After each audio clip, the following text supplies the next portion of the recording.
दोस्तों, मुसलमानों के वक्फ के संबंध में देशवासियों के लिए यह संवाद है। मेरा नाम अफजल अमानुल्लाह है और मैं एक रिटायर्ड सरकारी पदाधिकारी हूँ। आपका मैं केवल 15-20 मिनट लूँगा और 5 बिंदु बताऊँगा जिससे आप लोगों को स्पष्ट हो जाएगा कि ये जो हंगामा वक्फ संशोधन बिल के संबंध में हो रहा है वो बिना सर पैर का है।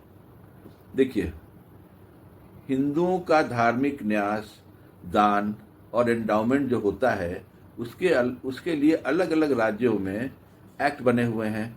जैसे Tamil Nadu Hindu religious and charitable endowment act हुआ, Andhra Pradesh charitable and Hindu religious institution and endowment act हुआ, Telangana charitable and Hindu religious institution and endowment act हुआ, Orissa Hindu religious endowment act हुआ, Bihar Hindu religious trust act हुआ और सिखों के लिए सिख गुरुद्वारा एक्ट हुआ। इसी तरह भाइयों, मुसलमानों के लिए वक्फ एक्ट है, तो हिंदुओं के लिए, सिखों के लिए, मुसलमानों के लिए अलग अलग एक्ट है। और ये अलग अलग एक्ट हिंदू अपना करते हैं, सिख अपना करते हैं, मुसलमान अपना चलाते हैं। हालांकि मुसलमान वक्फ में सारा बोर्ड जो बनता है, सारा काउंसिल बनता है, वो सरकार बनाती है, लेकिन फिर भी उसमें मुसलमान रहते हैं अभी तक। तो जैसे मुसलमानों को हिंदुओं या सिखों के धार्मिक ट्रस्ट एंडाउमेंट से कोई मतलब नहीं है, वैसे ही हिंदुओं को भी मुसलमानों के वक्फ से कोई मतलब होना नहीं चाहिए, है कि नहीं। लेकिन देशवासियों को आपस में लड़ाने और डराने के नाम पर वर्षों से ये कार्यक्रम चल रहा है और अभी वक्फ एक्ट में जो संशोधन का जो बिल आया है उसके नाम पर हिंदुओं को बरगलाया जा रहा है। अब आप समझिए, वक्फ एक्ट से हिंदुओं का क्या लेना देना है, लेकिन बहुत सारा इसमें भ्रम पैदा किया गया है। उसमें आपको 5 हम बताएंगे अभी, जो आप समझिए। एक बात और पहले बता दें आपको, इस देश में यार 81% 81% हिंदू हैं और 14% मुसलमान हैं। तो फिर हिंदुओं को क्यों डराया जाता है कि मुसलमान कुछ कर देगा। ये सब डराने का है। सबसे पहले देखिए, जो गलत बयानी सरकार की तरफ से हुई है, वो कह रही है सरकार कि वक्फ की property 3rd largest land holding है इंडिया में। माने सारे वक्फ, हिंदुस्तान में जितना वक्फ है, 32 वक्फ बोर्ड के अंदर में ये आता है, तो सारे हिंदुस्तान के सभी राज्यों में वक्फ में इतनी जमीन है जो 3rd लार्जेस्ट है, तीसरा लार्जेस्ट लैंड का चंक है।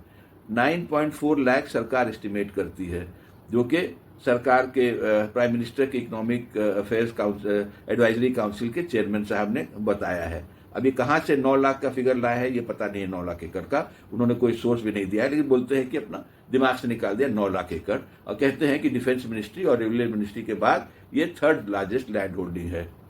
अब सच्चर कमेटी जो बनी थी मुसलमानों के लिए, वो 6 लाख उसने कहा था एकड़ एस्टिमेट किया था 32 वक्फ बोर्ड के पास सारे हिंदुस्तान में। तो खैर 9 लाख हो जो सरकार बोली या 6 लाख हो जो सच्चर कमेटी बोली, इससे क्या फर्क पड़ता है।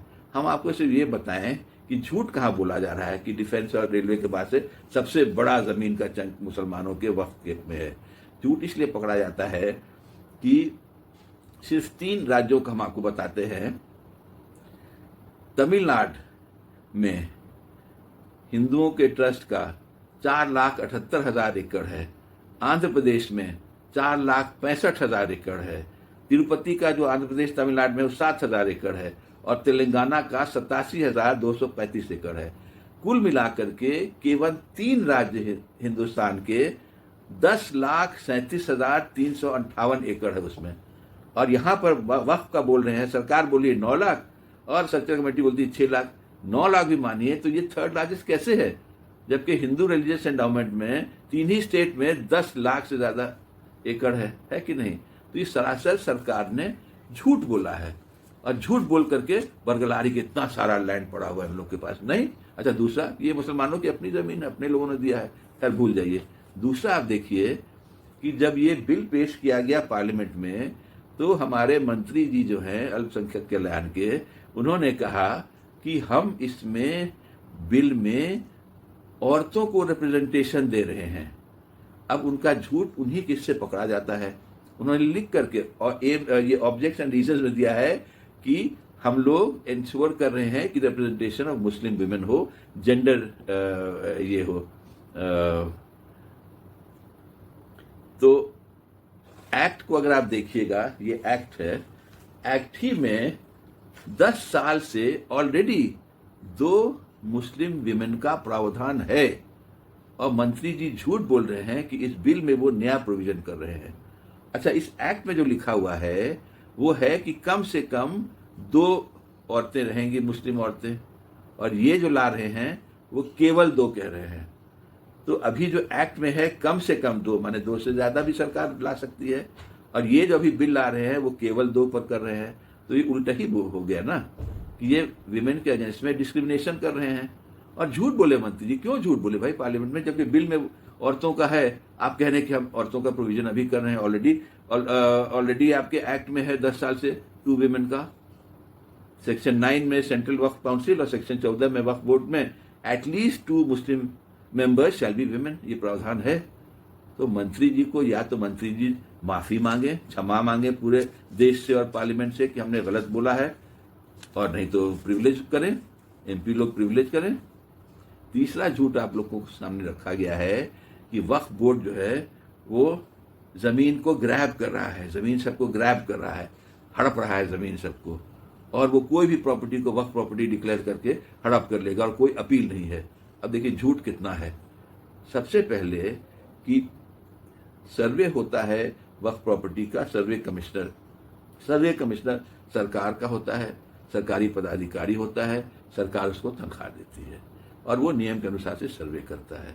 अगर वक्फ बोर्ड इंक्वायरी करता है कोई प्रॉपर्टी का कि हम वक्फ है कि नहीं, तो उसका भी नियम सरकार ने बनाया है, नोटिस होता है, सब कुछ होता है, उसमें जांच होती है, सब कुछ होती है।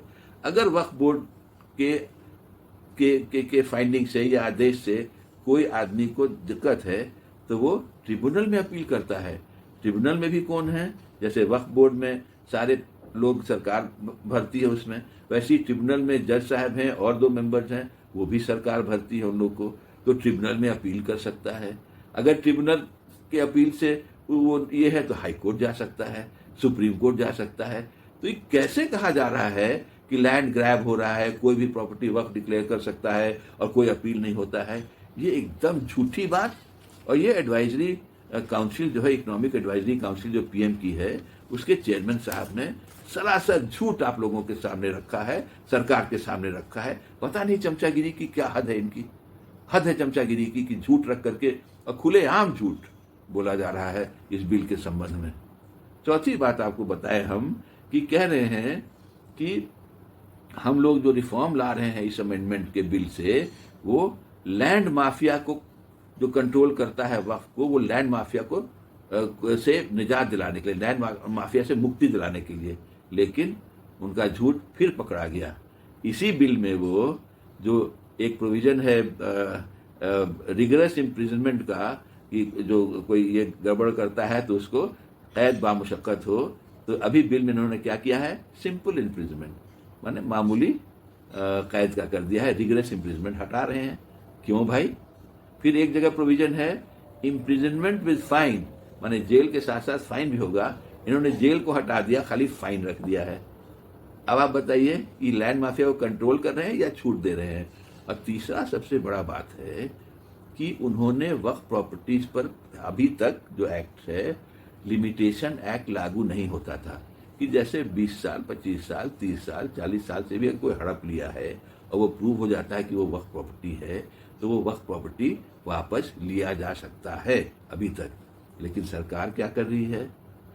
सरकार लिमिटेशन एक्ट को लागू कर रही है, माने 10 साल 12 साल जो भी उसका पीरियड होगा, उसके बाद से आप प्रॉपर्टी नहीं अपनी वापस ले सकते हैं।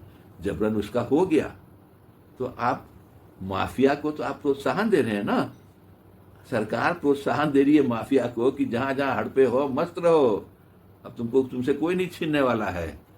और 5वीं बात जो सबसे मजेदार है, जो आप लोग सबको बहुत मजा आएगा सुनने में, वो ये है कि इन लोगों ने, सरकार ने कहा है कि हम बोहरा और आगा खानीज के लिए अलग वक्फ बोर्ड बनाएंगे।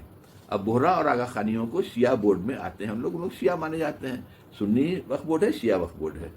तो भाई अलग अलग आप क्यों कर रहे हैं?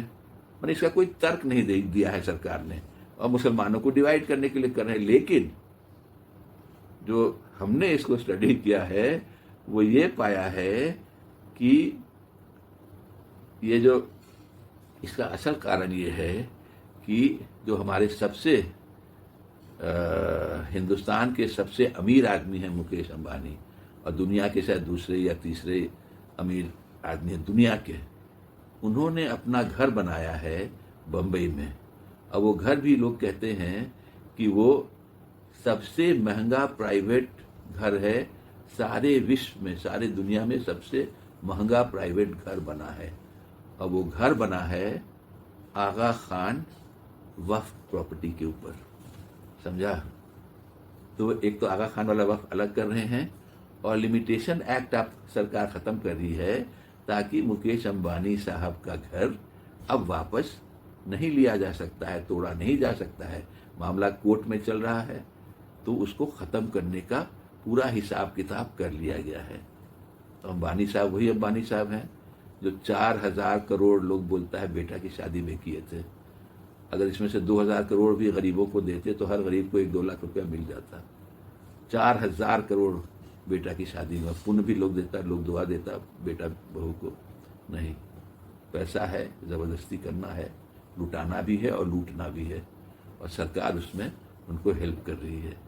अब आप ही सोचिए कि आपको बरगलाया जा रहा है, हिंदू मुसलमान किया जा रहा है, जबकि हिंदुओं को कोई मतलब नहीं है वक्फ से, जैसे मुसलमानों को कोई मतलब नहीं है हिंदू ट्रस्ट से या जिससे।